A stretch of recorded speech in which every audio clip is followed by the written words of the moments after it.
Hello students, इस video lecture में हम लोग मोशन इन वन डायमेंशन को कवर करेंगे।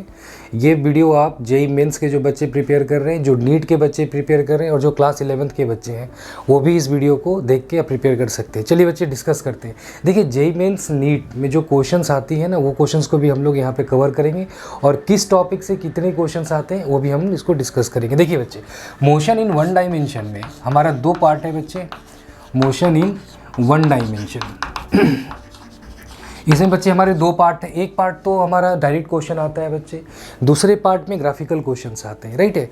हम यहाँ देखेंगे बच्चे, डिस्प्लेसमेंट है, डिस्टेंस है, राइट है ना, डिस्टेंस और डिस्प्लेसमेंट है।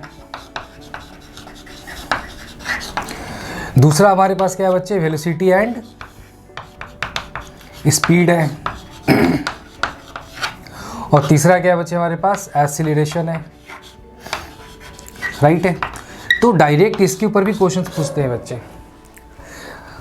इसका इनडायरेक्ट क्वेश्चन क्या होगा, इसके ग्राफ में अगर पूछेंगे तो क्या होगा। तो पहले हम लोग इस टर्म्स को समझते हैं, इस टर्म्स के क्वेश्चंस को समझेंगे, फिर इसी चीज़ को हम लोग ग्राफ पे भी समझेंगे बच्चे। तो डिस्टेंस एंड डिस्प्लेसमेंट क्या होती है, वेलोसिटी क्या होता है, स्पीड क्या होता है, एक्सेलरेशन क्या होता है, एवरेज वेलोसिटी क्या होती है, एवरेज एक्सेलरेशन क्या होता है, यूनिफॉर्म वेलोसिटी क्या होती है, ये सारे चीज़ें बच्चे, इसके सारे फॉर्म को हम लोग डिस्कस करने वाले। देखिए बच्चे, एक ही यहाँ स्टार्ट करते हैं। सपोज आपके पास एक कोऑर्डिनेट सिस्टम है, राइट है। This is X and this is Y. Z axis भी है बच्चे, हमें अभी इसकी नीड नहीं है, होगी तो हम जेड एक्सिस को भी नीचे की तरफ लेंगे, ठीक है। ये जेड एक्सिस हो गई हमारी।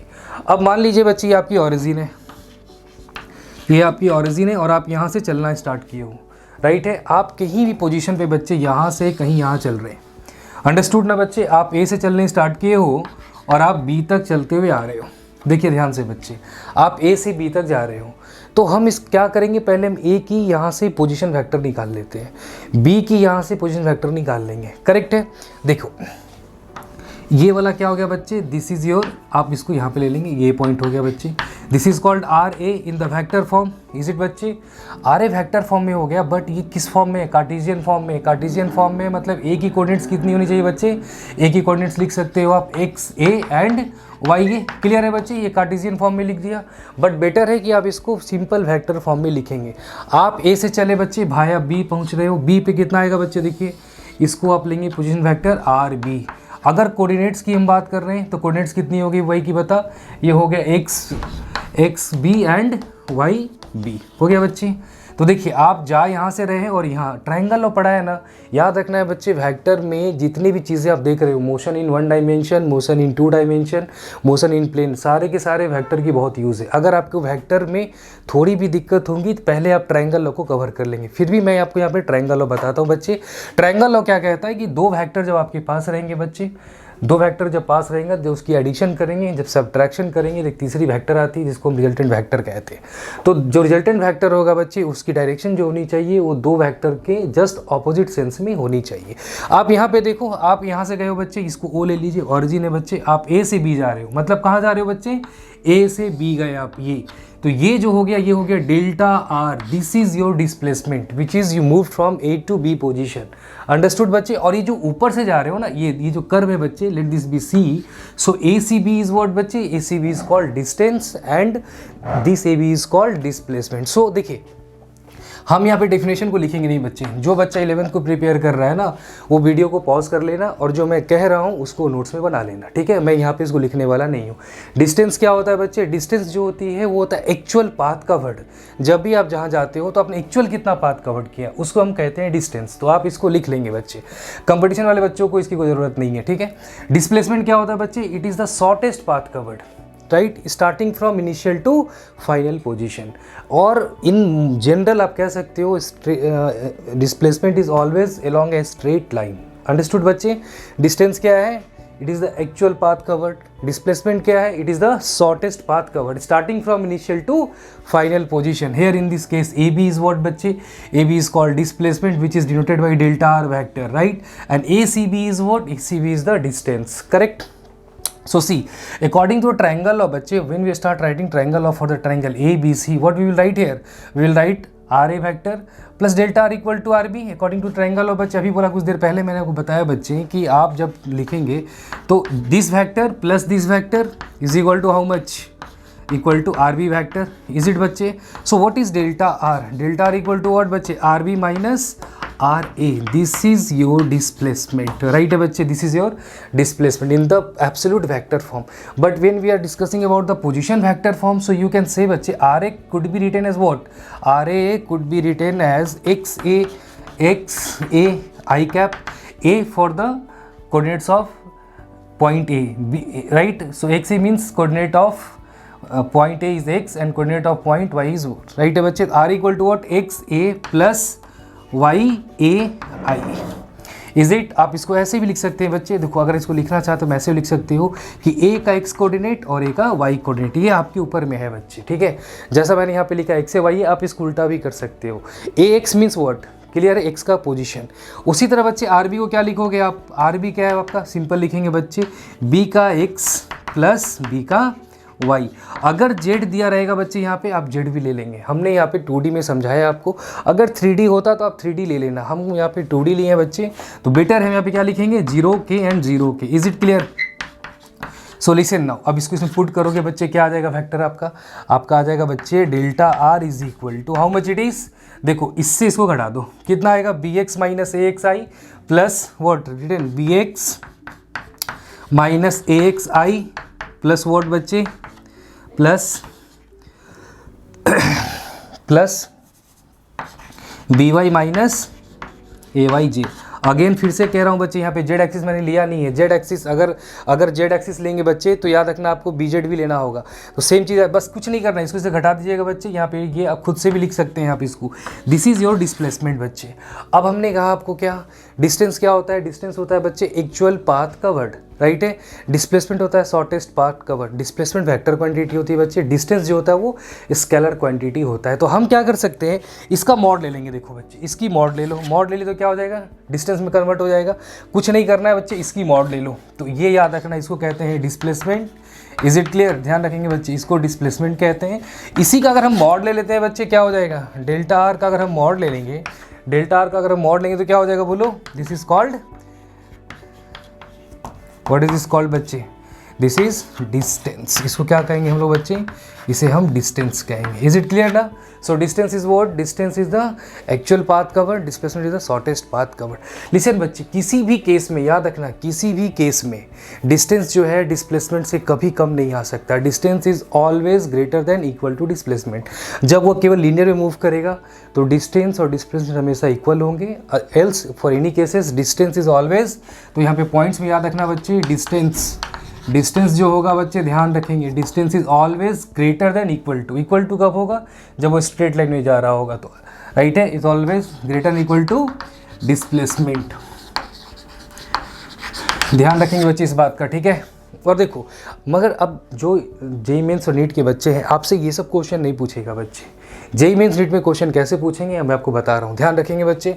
और जेईई मेंस और नीट के जो क्वेश्चन हैं वो सारे के सारे नॉर्मल वे में सॉल्व होंगे. देखिए बच्चे, ये अब जो 11th के बच्चे हैं वो इसको नोट्स में बना लेंगे. जो रिपीटर्स के बच्चे हैं, जो नीट जेईई मेंस के बच्चे हैं, उनको भी इस पे क्वेश्चन पूछेगा बच्चे, ध्यान रखेंगे. जो कंपटीटिव बच्चे हैं याद रखना पूछेगा the ratio of distance to displacement is equal to how much. तो आपको कहना है the ratio is always less than equal to 1 because it is always greater than equal to displacement. Listen, distance क्या होता है बच्चे? स्केलर क्वांटिटी होती है. डिस्प्लेसमेंट क्या होता है? वेक्टर क्वांटिटी होती है. सो डिस्टेंस क्या हो सकता है? डिस्टेंस कभी भी याद रखेंगे बच्चे, मैं बार बार कह रहा हूँ, आप ध्यान रखेंगे. आपको जो पॉइंट्स लिखनी है वीडियो को स्टॉप करना, जो कह रहा हूँ उसको लिख लेना, राइट है? Distance for moving body could not be zero at all and as well negative. कब किसी भी मूविंग बॉडी का डिस्टेंस कभी जीरो नहीं हो सकता है, कभी नेगेटिव नहीं हो सकती. बट डिस्प्लेसमेंट पॉजिटिव भी हो सकता है बच्चे, नेगेटिव भी हो सकती है और जीरो भी हो सकती है. किसके लिए? मूविंग बॉडीज के लिए. तो देखो क्वेश्चन कैसे पूछेगा बच्चे, आपसे क्वेश्चन वो कैसे पूछेगा, ठीक है? देखिए आपके पास एक ग्राफ है. सबसे पहले तो आपको ग्राफ की वैलिडिटी को चेक करनी, ग्राफ वैलिड है या नहीं है. देखिए दो ग्राफ लेते हैं बच्चे, आपको यहाँ से समझनी है कि डिस्टेंस और डिस्प्लेसमेंट में कैसे कंपैरेटिव क्वेश्चंस आते हैं, जो कि जेईई मेंस नीट पूछेगा. देखिए ग्राफ है हमारे पास बच्चे, ये ग्राफ ऐसा देखिए, राइट। एरो बस बताया जा रहा है बच्चे कि ग्राफ ऊपर की तरफ जा रही है, ठीक है। और ये चीज़ें ध्यान से देखेंगे बच्चे, ग्राफ ऐसे बता रहा है। अब आपसे पूछेंगे कि जो ये एस और टी है बच्चे, ध्यान रखेंगे एस जो होता है वो डिस्टेंस भी होती है और डिस्प्लेसमेंट भी होती है। आप एस और एक्स भी लिख सकते हैं, they are the representation of distance and displacement. Correct है बच्चे। तो आप एक्स लिखिए एक्स, बट ध्यान रखना है कि क्वेश्चन में लिखी क्या है, डिस्टेंस टाइम ग्राफ लिखा हुआ है, डिस्प्लेसमेंट टाइम ग्राफ लिखा हुआ है। मैं जो आपसे पूछ रहा हूँ बच्चे डिस्टेंस टाइम ग्राफ की बातें कर रहा हूँ। अब मैं अगर पूछूँ आपसे डिस्टेंस टाइम ग्राफ में कौन सी ग्राफ पॉसिबल नहीं है, तो आप कौन सी बात बोलोगे बच्चे? Sir B is not possible. Why it is not possible? Because see it once it started increasing after attaining some positions but it start decreasing. The distance can never decreases for a moving body. Understood बच्चे? तो ये graph possible ही नहीं। ये graph possible क्यों है बच्चे? क्योंकि ये डिस्टेंस इंक्रीज करते जा रही है।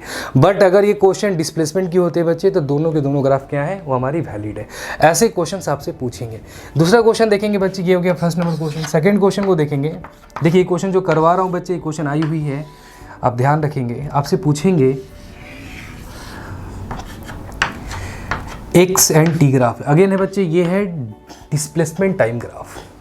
सुन रहे हो ध्यान से क्या कह रहा हूँ? ये है डिस्प्लेसमेंट टाइम ग्राफ बच्चे। ये जो पूछा था तो डिस्टेंस टाइम ग्राफ थी, ये है डिस्प्लेसमेंट टाइम ग्राफ। और डिस्प्लेसमेंट कुछ भी हो सकते हैं, पॉजिटिव नेगेटिव जीरो हो सकते हैं। पूछ रहा हूँ क्या ये ग्राफ पॉसिबल है? आपको क्या कहनी है बच्चे? No it is not possible. क्यों नहीं पॉसिबल है? क्योंकि इसमें एक लाइन ड्रॉ करो तुम। अब लाइन ड्रॉ जब करेंगे बच्चे, तो व्हाट वी विल फाइंड कि एक गिवन टाइम, ये जो भी टाइम होगा बच्चे, देखो ये जो टाइम भी होगा, लेट दिस बी 2 सेकेंड, हम मान के चल रहे हैं 2 सेकेंड, ये जो भी टाइम होगा बच्चे, उस गिवन टाइम पे हमारे पास कितने डिस्प्लेसमेंट है? 1 2 3। Is it possible? No. At any given time हमारा एक ही एक्सेलरेशन हो सकती है, एक ही वेलोसिटी हो सकती है और एक ही डिस्प्लेसमेंट होगा। तो याद रखेंगे बच्चे, इस पे ग्राफिकल क्वेश्चंस बहुत सारे पूछेंगे। अब देखिए हम स्टार्ट करते हैं इस पे। देखिए बच्चे, इसको हम हमेशा रखेंगे क्योंकि आपको इसी में से सब कुछ पढ़नी है। वेलोसिटी इसी से पढ़नी है, एक्सेलरेशन इसी से पढ़नी है, इसी से सब कुछ समझनी है आपको। एक और क्वेश्चन उठाते हैं। ये तो ग्राफिकल क्वेश्चन हो गए बच्चे, जो कि इनडायरेक्ट क्वेश्चन होते हैं। अब एक डायरेक्ट क्वेश्चन लेते हैं। देखिए बच्चे, कुछ क्वेश्चंस को ना ऐसा कहते हैं बच्चे कि जो कुछ क्वेश्चंस होती हैं वो जेईई मेंस और नीट के ना उसको दामाद कहते हैं। वो हमेशा पूछेगा ही पूछेगा आपसे, हर वो एग्जाम में देखेंगे ये क्वेश्चन आया ही रहेगा बच्चे। तो एक क्वेश्चन उठाते हैं, आपको देखेंगे। क्वेश्चन है बच्चे, ये man goes towards north 30 metre. Right है बच्चे? मतलब आप यहाँ देखेंगे क्वेश्चन ये कह रहा है बच्चे कि आपका ये नॉर्थ है, ये ईस्ट है। तो क्वेश्चन कह रहा है बच्चे, एक आदमी है जो 30 मीटर नॉर्थ की तरफ जाएगा, correct, and takes a sharp turn.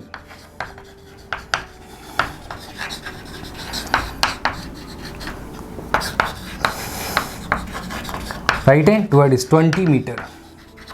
मतलब बच्चे वो गया आपका इधर, कितना गया बच्चे? ये 30 मीटर नॉर्थ की तरफ जाता है। वहाँ से एक शार्प टर्न लेता है बच्चे, कितना आता है? 20 मीटर तक आता है, करेक्ट है। And again moves toward south west direction. देखो एक चीज़ सुनो बच्चे, यहाँ पे जो मैं बता रहा हूँ बात को सुनना, ध्यान से समझना। कहीं पे भी क्वेश्चन में काइनेमेटिक्स की ही बात नहीं कर रहा हूँ, फिजिक्स में कहीं भी चलना, south west, north east, east south कुछ भी दिया रहेगा। अगर वहाँ एंगल मेंशन नहीं है तो आपको एंगल 45 लेके चलनी है, अदरवाइज़ वो मेंशन दिया रहेगा कि कितने एंगल से वो जा रहा है, ध्यान रखेंगे। और साउथ वेस्ट का मतलब हो गया कि एंगल हमेशा आपको साउथ से लेनी है, या वेस्ट साउथ दिया रहेगा तो साउथ का वेस्ट। समझ रहे बच्चे, बात को समझना इस चीज़ों को। साउथ वेस्ट का मतलब हो गया साउथ का वेस्ट। अगर WS रहता बच्चे तो वेस्ट का साउथ हो जाती, ठीक है। साउथ वेस्ट डायरेक्शन आपको बतानी है। Find the displacement of man.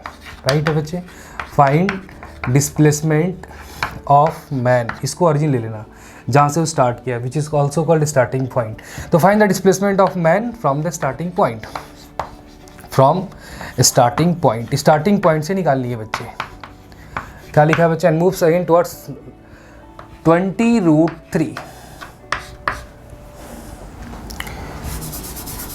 Sorry बच्चे 30√2।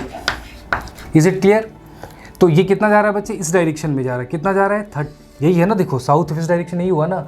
ड्रॉ यहाँ पे कर रहे हैं बट उससे कोई मतलब नहीं है बच्चे, पता है ना आपको। वेक्टर को सिंपल कोऑर्डिनेट से कोई मतलब नहीं होता। हम वेक्टर को यहाँ ड्रॉ कर रहे हैं, मतलब वेक्टर किधर जा रहा है, हम इस वेक्टर को यहाँ भी ड्रॉ कर सकते हैं, इसको यहाँ भी ड्रॉ कर सकते हैं। Is it right? तो ये किस डायरेक्शन में? तो साउथ वेस्ट डायरेक्शन में है, जो क्वेश्चन में लिखी हुई है। आपको बताना बच्चे डिस्प्लेसमेंट कितना होगा। आंसर बताइए मेरे को। 10 मीटर ईस्ट लिखिए डायरेक्ट, बी में बच्चे हैं 10 मीटर वेस्ट, 10 मीटर वेस्ट। सी में है बच्चे 60√2 ईस्ट एंड डी में लिखिए बच्चे आप 10 मीटर साउथ। देखो इस क्वेश्चन को मैं तो यहाँ पे सॉल्व कर रहा हूँ, बट तुम्हें क्या करनी है, तुम्हें वीडियो को पॉज करो, इसको 5 मिनट कम से कम सोचो क्वेश्चंस कैसे बनेंगी। डायरेक्ट नोट्स मत देख लेना बच्चे, वरना फिर तुम्हारी माइंड जो है वो डेवलप नहीं करेगा, तुम सोच भी नहीं पाओगे क्वेश्चंस कैसे बन गई। मैं सॉल्व कर रहा हूँ बट तुम वीडियो को पॉज करो, इस क्वेश्चन को सॉल्व करो, बन गया तो बस ऑप्शन देख लेना, नहीं बना तो फिर मैं वीडियो को ऑन करना, फिर इसको देखना, ठीक है।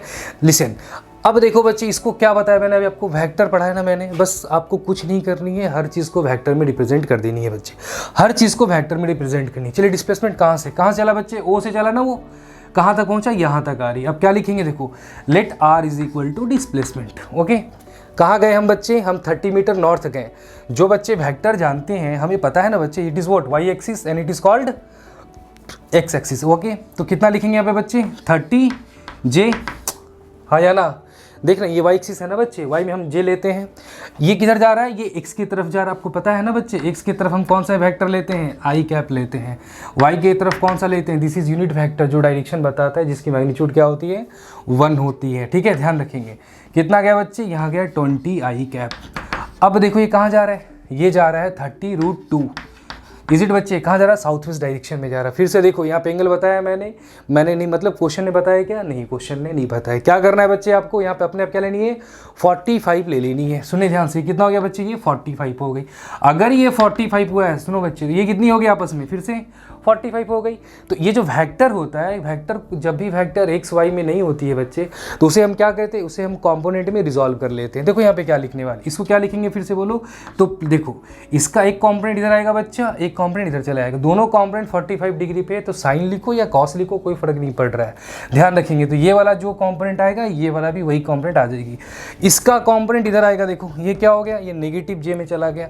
इसका कंपोनेंट ये वाला आएगा बच्चे, मतलब दोनों नेगेटिव हो गई। आपको कुछ नहीं लिखना है, -30√2 कॉस या साइन, दोनों एंगल 45 का है, तो आप कुछ भी लिख सकते हैं यहाँ पे, ठीक है, कॉस 45 आई और -30√2 कॉस 45 जे।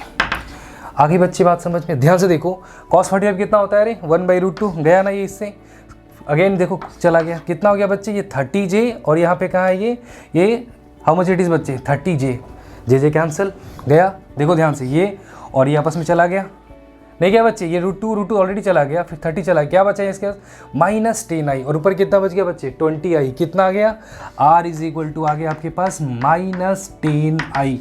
लिसन केयरफुली बच्चे, इस क्वेश्चन में आपने आई किधर लिया था, इस क्वेश्चन में आपने आई जो लिया था वो एक्स डायरेक्शन में लिया था।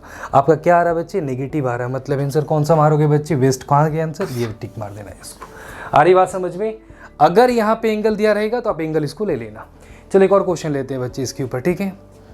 याद रखो ये सब जो क्वेश्चन है बच्चे, इसको कहते हैं हम लोग डायरेक्ट क्वेश्चंस। करेक्ट, जो ग्राफ पे क्वेश्चन आएगी उसको कहते हैं डायरेक्ट क्वेश्चंस। ग्राफ वाली क्वेश्चन मैंने आपको बता दिया कि डिस्प्लेसमेंट और डिस्टेंस पे कैसे क्वेश्चंस आएंगे। अभी हम लोग जो न्यूमेरिकल्स क्वेश्चंस कर रहे हैं, ठीक है। ठीक है बच्चे, एक और क्वेश्चन लेते हैं, देखेंगे इसको। एक और क्वेश्चन लेके बच्चे डिस्प्लेसमेंट डिस्टेंस को खत्म करेंगे। देखिए क्वेश्चन क्या है, a wheel of radius 1 metre. एक व्हील है बच्चे जिसकी रेडियस है 1 मीटर, ठीक है। Rolls on horizontal surface, rolls on horizontal surface. Correct है बच्चे, समझ में आ रही बात है। एक आपने व्हील लिया, व्हील को आपने हॉरिजॉन्टल पे रोल करवा देते हो, right. Find the displacement, find the displacement of particle on wheel during half revolution, during half revolution. Is it okay बच्चे। कहाँ से, from the starting point where it was started. Understood बच्चे। Half revolution from the,